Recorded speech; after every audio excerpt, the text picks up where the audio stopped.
안녕하세요. 반갑습니다. 최진석 강사입니다. 이번에는 네이버 지식인에 저에게 1대1 질문이 왔습니다. 질문을 받은 시간은 약 보름 정도 되었는데요. 제가 최근에 온라인으로 영상을 녹화해서 강연을 보내야 할 일들이 종종 생겨서 늦게 답변을 하게 되었습니다. 빨리 답변을 바로 할 수도 있었겠지만 이분의 질문을 봤을 때 제가 조금 더 심도 있게 답변을 드리고 싶기도 하고, 그리고 유튜브 구독자분들 중에 몇 분께서 강사의 뜻을 갖고 계신 분도 계셔가지고 제가 영상으로 촬영하게 되었습니다. 먼저 질문을 한번 읽어보도록 하겠습니다. 제목, 최진석 강사님께. 안녕하세요. 춘천에 거주 중인 21살 남성입니다. 저는 남들과 이야기하는 것을 좋아합니다. 그 중에서도 나의 이야기를 통해 남들을 위로하고 치료하는 것을 정말 좋아합니다. 고등학교 시절 강단에 여러 번 올랐습니다. 지식을 전달하고자가 아닌 나와 같은 시기를 겪으며 힘들어하고 방황하는 친구들에게 용기를 심어주는 이야기를 했습니다. 나로 인해 주변 사람들이 위로를 받고 용기를 얻는 모습을 보면 미친 듯이 짜릿했습니다. 저는 공부보다는 여러 대외 활동에 치중했으며 우수한 성적보다는 다양한 경험을 중요시했습니다. 경험만큼 좋은 스승은 없으니까요. 제 또래 친구들보다 공부는 못할지라도 경험에서 우러나오는 지혜는 풍부하다고 말씀드릴 수 있습니다. 평소 최진석 강사님과 김창옥 강사님 등의 강연을 많이 보았습니다.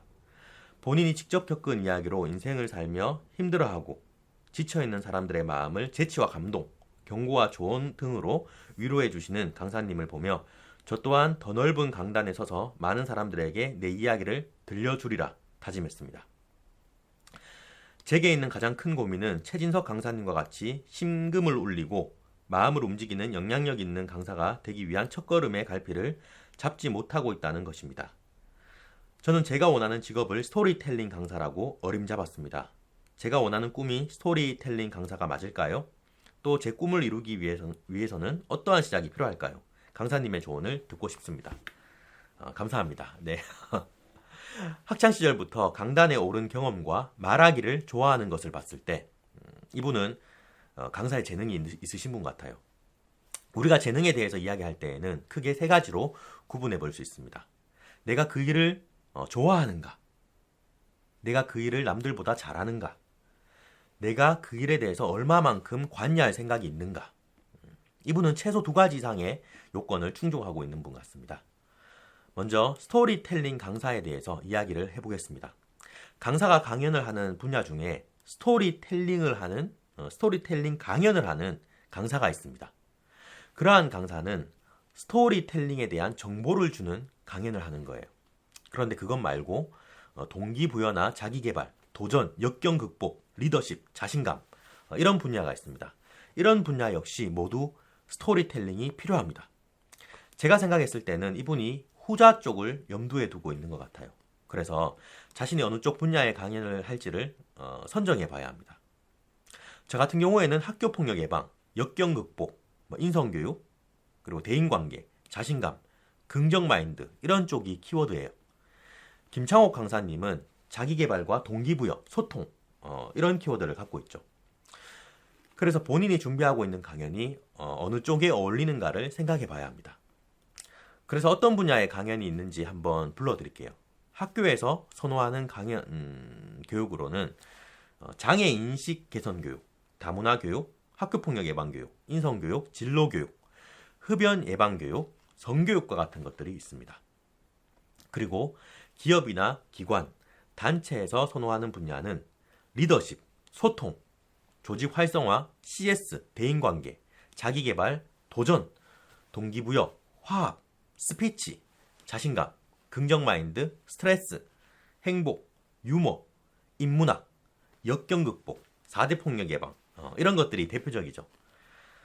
가령 지금 강사를 준비하고 계신 분 중에서 제 주변에 있는 분인데 흡연 예방 교육 쪽으로 생각하고 있는 분이 있습니다. 조만간 제 유튜브에도 기회가 되면 한번 출연할 예정인데요.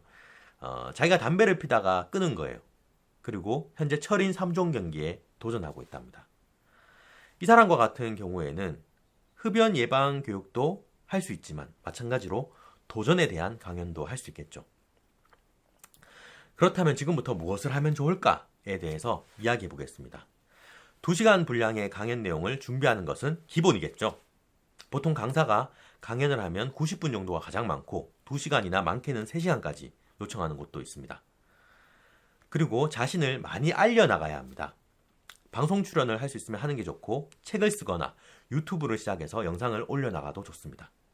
특히 책을 내는 것은 꼭 필요한 일이라 생각됩니다.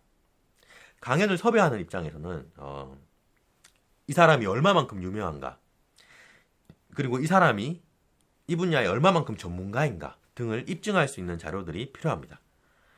책은 아주 매력적인 역할을 합니다. 요즘은 자비로 출판을 할 수 있는 길도 많이 열려있기 때문에 고려해 보시기 바랍니다.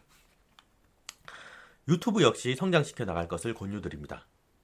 예전에는 방송 출연하기 위해서 자신의 능력도 출중해야 하지만 PD나 작가분들에게도 눈에 들어가야겠죠. 그런데 유튜브는 능력만 있으면 인정받을 수 있는 길을 열어줍니다. 요즘은 유명 유튜버들이 방송인보다 영향력이 더 큰 경우도 많아요. 잘 키워나가시면 좋을 것 같습니다. 그런데 처음에는 강연 경력을 쌓기가 조금 힘들겠죠. 누가 불러주는 데도 없고 그럴 거예요. 그럴 때에는 기관에서 강사를 모집하는 경우가 있습니다. 가령 법무부나 중앙선거관리위원회, 여성가족부, 국방부, 흥사단, 1388, 청해단 등 이런 곳에서 자체적으로 강사를 모집합니다. 가령 학교폭력 예방 부분이나 인권 부분, 그리고 민주시민교육, 성희롱, 성폭력 이런 강연을 하는 강사가 될 수 있다는 거예요. 강연료가 그렇게 많지는 않습니다. 하지만 강연 경력을 쌓아 올리는 데는 굉장히 괜찮겠죠. 그리고 전국 강연 대회를 주최하는 곳도 있습니다. 그런 곳에 참가해 보시는 것도 좋을 거예요. 수상 이력이 있다면 더 좋겠죠. 하지만 떨어졌다고 해서 낙담을 할 필요는 없습니다. 저도 그러한 대회를 관심 있게 지켜보면서 제가 심사위원이었다면 다른 결과를 낼 것 같은 경우도 많이 있었어요. 심사위원마다 관점이 다를 수 있다는 겁니다. 그래서 대상을 탔다고 자만할 필요도 없고 떨어졌다고 또 낙담할 필요도 없습니다. 결국 좋은 강연은 대중들이 알아보게 되거든요. 강사와 개그맨은 아이돌이 나타나기 힘든 구조입니다. 삶의 경험이 자산이 되거든요. 그래서 살면서 많은 도전과 경험을 한다면 모두가 다 강연의 소재가 될 겁니다. 지금 할 수 있는 것들을 요약하면 첫 번째, 2시간 분량의 강연을 준비하세요. 언젠가 자신에게 기회가 올지도 모릅니다. 그때 바로 할 수 있어야겠죠. 두 번째, 자신의 모든 경험과 거기서부터 느낀 것들을 책으로 출간할 수 있게 준비하세요. 책은 강사에게 계급장과 같습니다. 세 번째, 유튜브나 방송 출연으로 자신을 알려나가세요. 그리고 네 번째, 강연 경력을 쌓기 위해서 각종 기관의 강사가 될 수 있는 방법도 고려해 보세요. 다섯 번째, 강연 대회가 있다면 참가해 보는 것도 좋습니다. 전업 강사가 되는 길은 생각보다 상당히 어렵습니다. 저의 경우 책을 쓰는데 2년이 걸렸고 강사로서 자리 잡아가는데 3년이 걸렸어요. 약 5년이라는 시간이 경제적으로 상당히 열악한 시기를 보내야 했습니다. 마찬가지로 지금 코로나가 터졌죠. 강사에게는 아주 심각한 치명타가 될 수 있습니다. 이런 것들을 버틸 힘이 있어야 가능한 분야입니다. 강연이 없을 때에는 막노동이라도 할 수 있어야 한다는 거예요.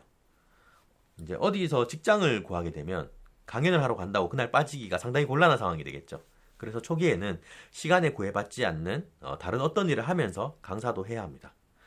요즘 같은 경우에는 배민 커넥터나 쿠팡플렉스 이런 것도 있죠.